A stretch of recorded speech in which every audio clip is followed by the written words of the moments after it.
So there's a ton of work that goes into making a simple video for Cloak and Meeple. I mean, we have a producer, a director, a writer, a camera operator, somebody who works the lighting, somebody who works the boom, set design, prop master, Foley artist.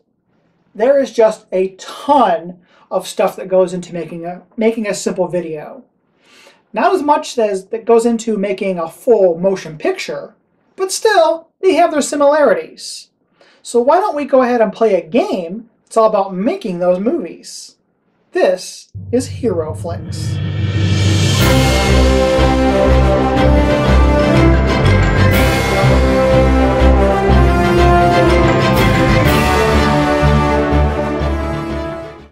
So in Hero Flix, every player is going to get a clapperboard playmat.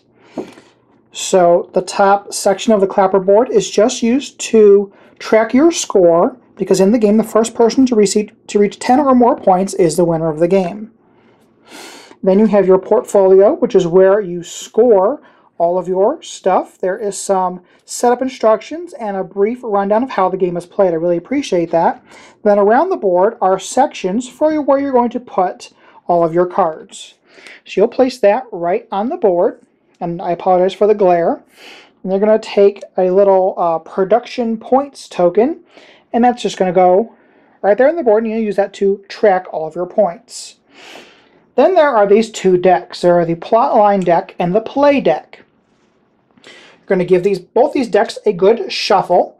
And the plotline deck, you're going to pull out the first 3 cards. So we're going to pull those out here, and I will show you what these all mean. So what you're going to do is you're going to look at the plot line of each of these, and these are what you're trying to achieve, and this is what is going to earn you points. So if you look, it tells you the name of the plot line. This one's called Introducing the Sidekick. And right here in this little real picture, that is showing you how many points this plot line is worth. So if you're able to complete it with this one, you're going to get 5 points. Next here shows you how many leading and supporting actors that you need. The leading actors have the comedy picture there, and the supporting actors have the tragedy picture behind them. So for Introducing the Sidekick, you're going to need 2 leading actors and 1 supporting actor. Then down here, these are the items that you're going to need to complete this plot line here. So for this, you're going to need 3 props, 2 extras, and 2 boosts. Then down here shows you what type of location that you need. And for this one, as you see, we need an epic fight scene location. So if you're able to get all of these exactly as they are on the card, you'll be able to finish this plot line and take it and score it.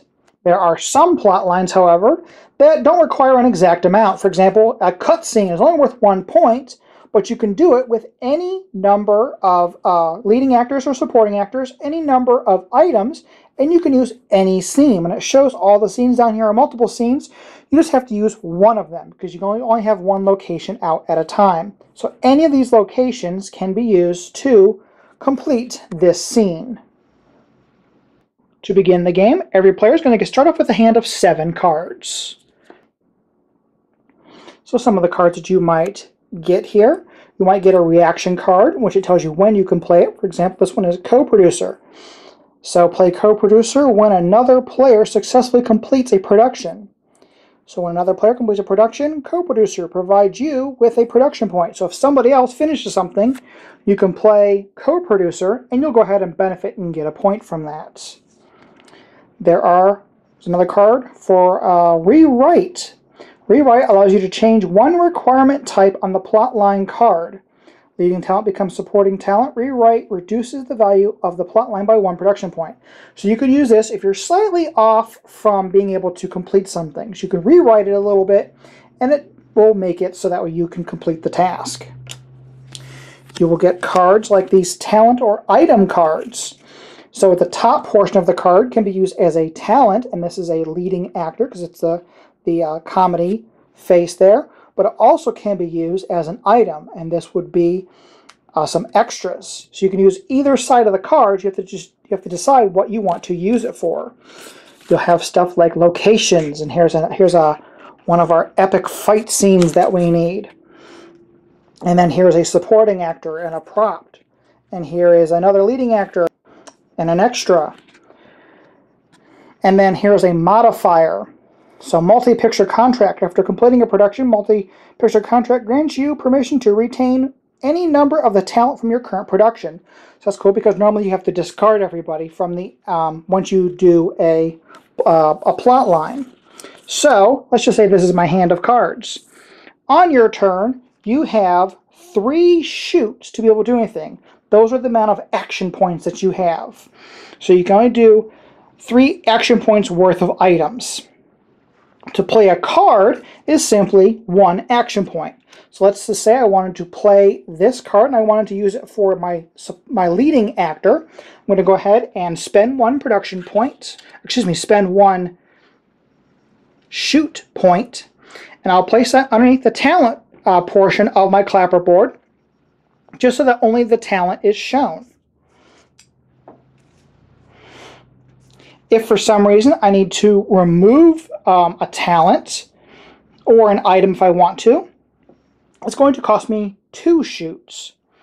I can also spend 3 shoots and remove 2 of a talent or an item or a combination of the 2. If I want to complete a production, that's going to cost me all 3 of my shoots.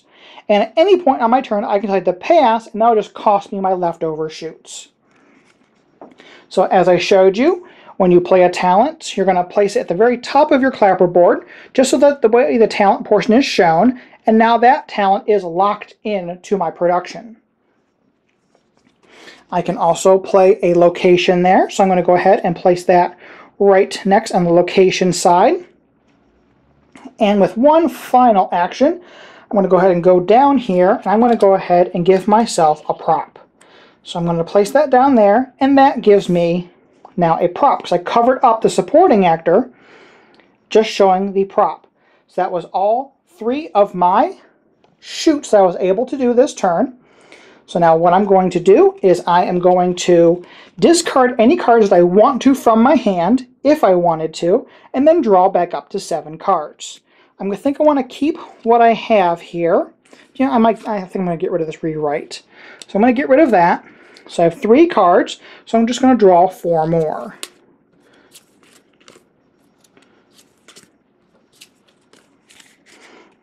And then play will continue to the next player. When it comes back to you, you have your 3 shoots. You can do whatever you need to do. So let's see here. What are we going for?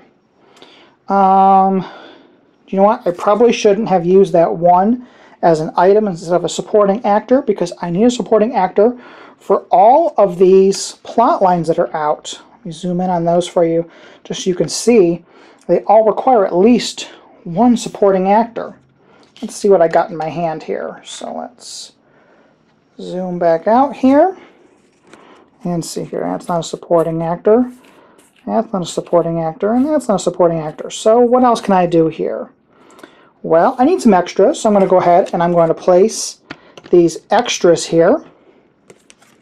Place them underneath the board, so that way I have a set of extras. And why not? Let's just go ahead. I'm going to use this card for its boost ability. So I'm just going to go ahead and boost. So now I have some props. I have 1 prop, 1 extra, and 1 boost towards whichever plot line I'm going to try to get. So once you've collected everything that you need to do, and it's the beginning of your turn, so you have 3 action points or 3 shoots to be able to spend, you can go ahead and do your thing. So let's just say I was able to complete this engaging law enforcement.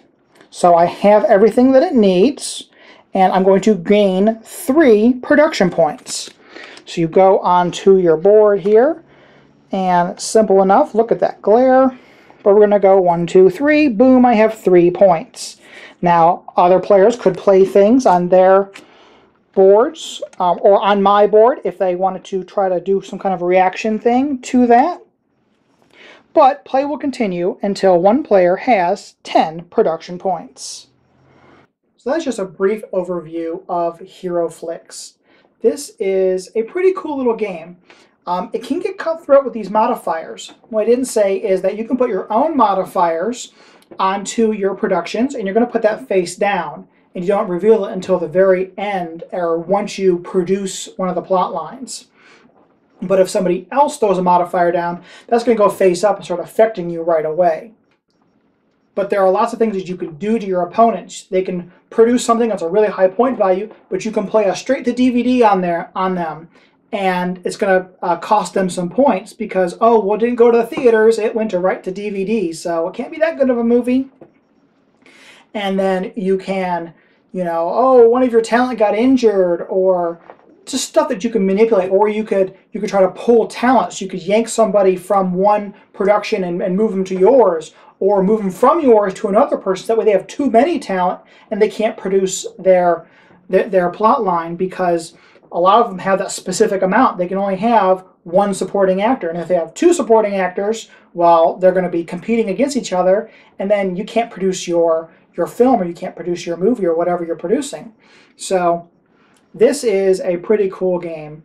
I really enjoy playing it. So if this looks like something that you would enjoy, head on over to Kickstarter. I'll have a link down below for this. You can check it out and back this right away. And once again, I'm going to mention that I am part of the Pathological Nerdcasters Network. So right now, I am encouraging you to go over to the Spaghetti and Meeples channel and give them a subscribe. Check out some of their videos over there. There is a link down below for them. I also have a link in the description for them if for some reason you can't click that, if you're watching on a mobile device or anything like that. And as always, thank you so much for watching. Please do not forget to like, share, subscribe, and help support Cloak and Meeple. My subscribe link is right down there, and my support link is right over there for my Patreon. Thanks.